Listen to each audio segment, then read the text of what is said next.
With such an overwhelming amount of crossovers to show here in New York, it is so refreshing to see a new high-performance sedan.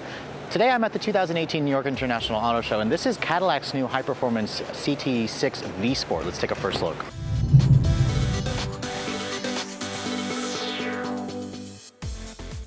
So usually when I do these walkarounds, I start with the exterior, but this is the V-Sport. It's got an all-new Cadillac exclusive engine, so let's take a look and see what it has.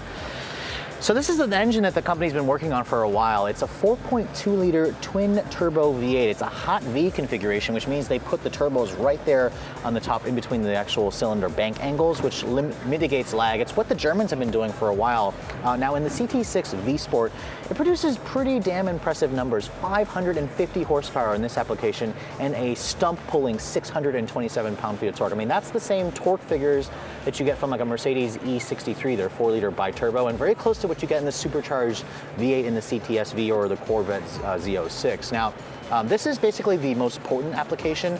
There's also a lower level 4.2 TT that'll be coming that has like 500 horsepower, but honestly, this is the motor you want. Now, this V8 is Cadillac exclusive. The Chevrolet Corvette will not be getting this motor. That's what GM has already confirmed. It pairs through all-wheel drive with a mechanical limited slip rear differential. It goes out through a 10-speed automatic. Now, this is the Omega platform. I already mentioned how it's very, very stiff, how it's really sporty to drive. I can't wait to drive this one, but honestly, I had to show you guys under the hood first. Now, when you look at the actual exterior, Cadillac has refreshed it for 2019, as you can see here. The usual Cadillac design elements are basically front and center. You have updated headlights here with a signature LED light pipe that goes all the way down to the lower part of the fascia. It's got full LED headlights as standard, which is just really aggressive. I also like the V-Sport specific grille here with this mesh insert. It really just makes this thing super aggressive. I really love Cadillac's latest design theme, and that's really no different for the CT6 V-Sport. Now, in terms of the size, the CT6 has always been kind of a tweener.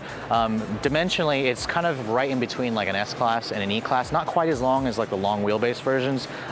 Cadillac doesn't like to say this is their flagship, although right now it technically is. Now, these are the wheels on the V-Sport. They're a 20-inch design. They certainly look good. It comes with summer performance tires on this particular one with these big upgraded Brembo brakes to give you the stopping power that you need. Now with the V-Sport series, this is not a full-on V, although Cadillac says you still could take this to the track and you can also have it be comfortable. With that all-wheel drive, buyers who live in like colder climates are able to actually drive this thing on a yearly basis if you guys get the right tires for it. Now at the rear, you can see it's also been equally refreshed. Of course, you're gonna have the V-Sport signature badge on the back. It's not a full V, remember, but I do like these new taillights that kind of have a similar LED light pipe that kind of mimics the front of the vehicle. It's an updated design. I think it looks great. And then of course, being a V-Sport model, you have quad exhaust, which I am looking forward to actually driving and hearing what this V8 sounds like. It's really great to see a V8 under the hood of the CT6. Now the trunk, of course, it's got a power opening trunk, and it's actually a pretty good size. I believe this is around 16 cubic feet of space. I'll have to double check that.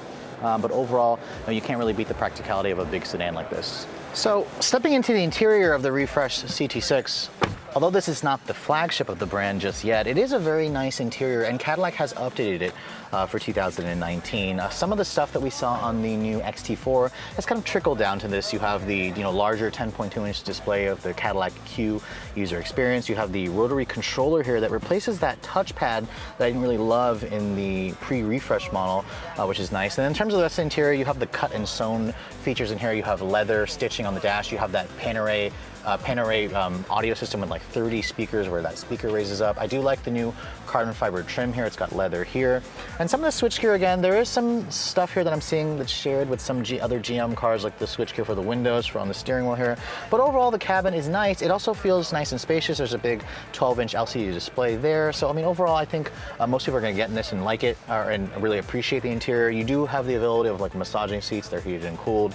But overall, it's not too much different, but really the story for the CT6 V-Sport is the engine. But let's take a look at the back seats and see how much the space is back there. So the rear seat of the CT6 is very roomy as expected. Now, this isn't what I would say like Mercedes S-Class roomy, but it's definitely larger than what you get in like an E-Class or a 5 Series. Now, there's a pretty large hump here for the drive shaft, so a middle passenger would probably be a little cramped, but overall, this is where I had the seat to drive. It's not too bad. You do have these pop-up screens that come out on this particular one, which is nice. The metal speakers for the Panerai audio system are good. You have a nice little folding armrest right here with some storage, and some cup holders and whatnot. But I mean, overall, the back seat, you can't really complain too much. Now, the CT6 V-Sport will go on sale later this year, with Cadillac not announcing pricing yet, but obviously this is going to be the top of the stack in terms of equipment, so I wouldn't be surprised to see close to a six-figure or even above a six-figure price tag when it does go on sale. For Redline Reviews at the 2018 New York International Auto Show, I'm So Bay.